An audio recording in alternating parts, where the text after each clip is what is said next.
Good morning, welcome back to the Davy Brown 990 Restoration channel. For those of you new, my name is Barry. Special video today, and it's about bits of tractors rather than the tractor. And it's come about because of a couple of comments and an email that I got the other day re the previous video. And the previous video was about refitting thermostats, wasn't it? So we're going to answer a couple of questions on the thermostats that we got the other day, one in particular about the hole in them. The older brigade amongst us will remember when you used to buy thermostats, they used to have a very small hole in this flange here, and that was to allow the air to escape from the cylinder head when you filled the water system up, because some of these form a very good seal when you pop them into the housings. And if the little diaphragm inside is a good seal as well, the air isn't going to escape. Well, the air is not going to get hot enough to melt the wax in there before it damages your cylinder head. And David Monkhouse emailed me and said that he had actually had a head damaged or an engine damaged with that happening. The fact that the air couldn't get out of the system or the thermostat failed, one of the two, he's not quite sure. But he boiled the head on the engine and the cylinder head gasket started leaking. Strip down job, isn't it? So, as I say, the older ones amongst us can remember when we bought these would all have holes in them. And I can remember them having, through the hole, was a tiny little pin with a bubble on the end. And the bubble would float on the liquid in the engine and block the hole once the liquid had come through to that stage. So, today, what we're going to do, we're just going to drill a hole in the flange of this one. As you see, got a very small drill. I have centre punched this in preparation, and it's opposite the basket fixing for the cartridge. So we're just going to drill a hole through there.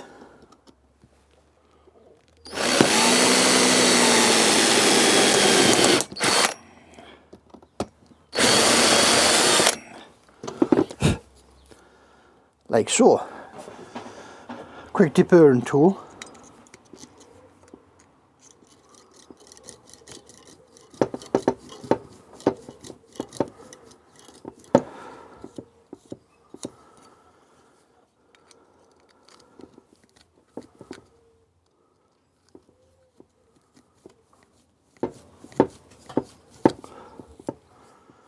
There we go.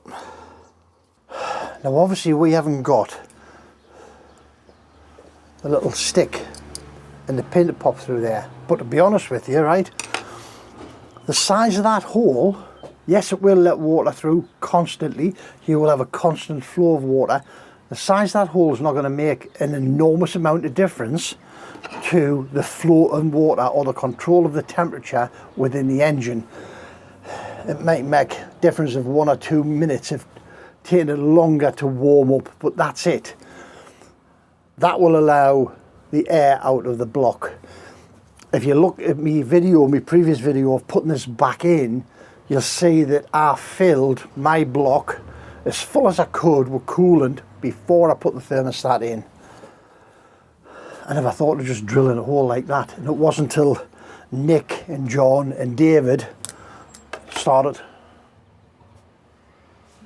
yes, me dustbin men, before they start messaging you, and then you realise, of course, I remember the little holes, but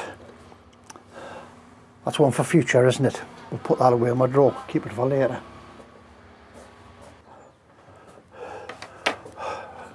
Right, so another little question that I got from a lady called Sarah, and it was about a final drive seals, the main seals. So have a look at this little clip that I'm putting together for you here. This will explain where they are, and if you watch the 2 videos mentioned in it, it will show you the disassembly and reassembly of those units. Mine weren't on the tractor, they didn't need to be. Yours obviously, hopefully, is still on the tractor. It's easier on the tractor because the tractor's got a hold of all the castle. You haven't got to worry about it moving, twisting and falling on you. Right, watch this, Sarah. Hopefully it answers your questions. So, Sarah, this is where your main seals are. Right, Sarah, so your main seal is inside this carrier in here. And what you need to do, you have to remove that carrier to get to it. So remove the wheel. You're left with a bolt and flange. You remove 6 of these bolts here, and you remove them by rotating the bolt and flange and putting your sockets through these holes and unbolting here. You then use these holes and you put a jack out bolt, 2 of them, opposite sides. Put jack out bolts in against packing plates on the face here, and you jack the final drive shaft out of the housing. Now, to get that to come out, you've got to remove all these bolts, take the back plate off, and inside here there's a big nut. If you go back to this video, I'll show you dismantling this. You can see how this comes to bits, which allows the final drive shaft to be removed. This bolt on the top is a special bolt. It has a hole clean through it that way, and it also has a hole coming from inside out to intersect this hole as a breather. That bolt has to go back into the top hole. If you put it anywhere else, it'll start leaking oil. Got to go back in the top hole. I've also put a couple of links up here, and I'll put 2 links in the description down below as to my videos for disassembling these, because you can disassemble them on the tractor. I didn't, I had mine removed, but you can disassemble these on the tractor to the point where you can replace these seals. Right, Sarah, I hope that little clip's been useful to you, and I hope it answers your questions as to where your main seals are and how you get to them. Right, so moving on from that. Leaks and more leaks. Someone once said to me, it was a viewer, and someone once said to me, if you've got a Davy Brown, you've got a leak. If you haven't got a leak, you ain't got a Davy Brown. Next leak in line for us, yes, was the glow plug. The glow plug started leaking, and you think, GoPro shutting down, as usual. Love to, don't they? Gets everything back together the other day. Fuel pump on, lines in, tightened up, primed up, job done. Kept pumping it with fuel over about 4 sessions during the day. Make sure we didn't have any leaks. Make sure I was catching everything. Went back into the garage the following morning to have a look, make sure there wasn't any leaks, and this is what was leaking. Let's have a look. The glow plug, round the top of the glow plug here, 2 cork washers which isolate the terminal from the body. I went into the garage, round here, absolutely soaking wet. This was positioned in the tractor, something like that, with the terminal down low. So what was happening was, inside here is the little valve which opens and closes with the heat. So you put your power on, heat your coil up, opens the little valve, lets the diesel through. When you turn your power off, it's supposed to stop the diesel, because as the little valve cools, it closes and shuts the diesel. So I noticed it was continuing to dribble.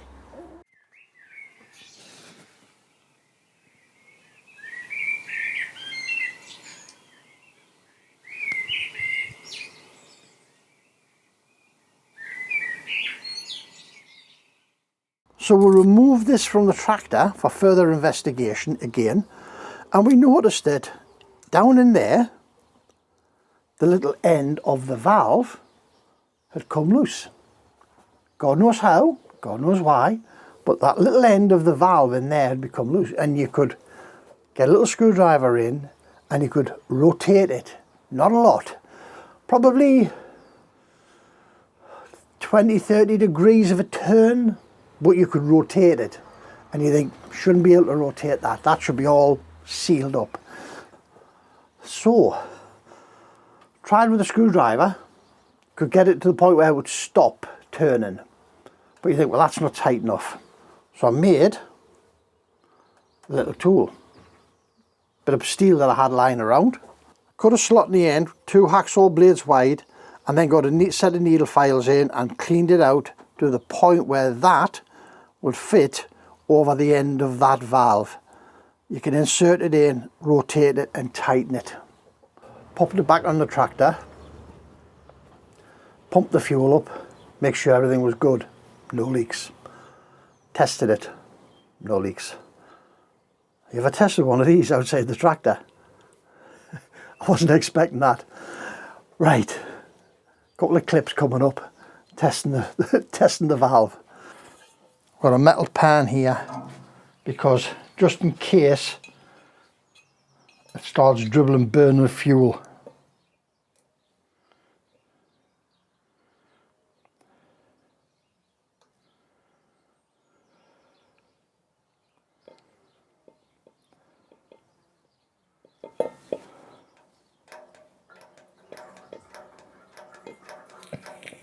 Oh.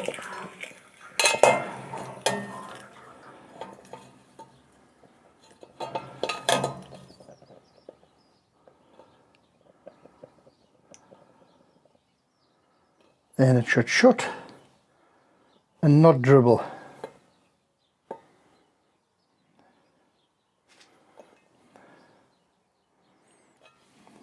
Take that off so it kind of accidentally set a cell away again.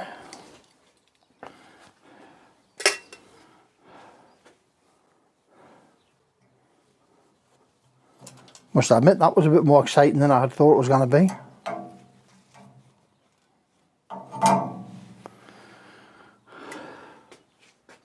So since the repair, I've had it sitting like this for a couple of days, and every, well, 3-4 times a day I've come in and I've pumped the fuel to make sure there's fuel in the system, to make sure there's fuel getting down to here, to test that the end of this valve will actually shut, and it has. As you can see in there, there is no diesel lying in the bottom of there. No wonder the tractor starts when you turn your glow plug on, eh? Bit of a blowtorch that, wasn't it, eh? But I know it gives it a bit of juice to go. So the end of that has come slack. We don't know why. We don't know if it's supposed to be slack. It's not supposed to dribble, but I've tightened it up.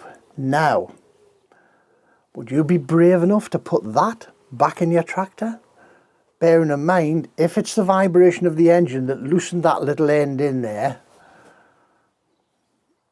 the vibration of the engine could loosen it again. If that falls off, if it unscrews all the way and that falls off, it'll go into your number 1 cylinder. Catastrophic failure. It'll bounce all over the place, smash your pistons to bits, probably get wedged down the side of the piston, or wedged in a valve. Not good after you spent a lot of money doing the engine up. So I've ordered a replacement anyway, just in case. I'm going to put the replacement in. But it's nice to see that we actually got this one fixed, wasn't it? Even though I'm not going to use it. If anyone out there has any in-depth knowledge to the construction of these, let me know. Can that little end in there come loose and come out totally? I tried dismantling this. Take the nut off, take the court washer off. The terminal goes through the body and is spot welded to that coil in there. So you cannot disassemble it to get a look at it. Right guys, thanks very much for visiting. As always, your time and your comments are greatly appreciated every time you come seeing me. And please keep asking questions, because like I've always said, I'm not the expert. However, we all collectively are. We all have the answers to every single question out there. And if I don't know, I'll pop it on the YouTube channel, and people out there will come back with answers. So we'll all help each other, won't we? Right guys, thanks very much. But remember, don't overthink it. it's only nuts and bolts. And we'll catch you in the next one, eh? Ta-ra now.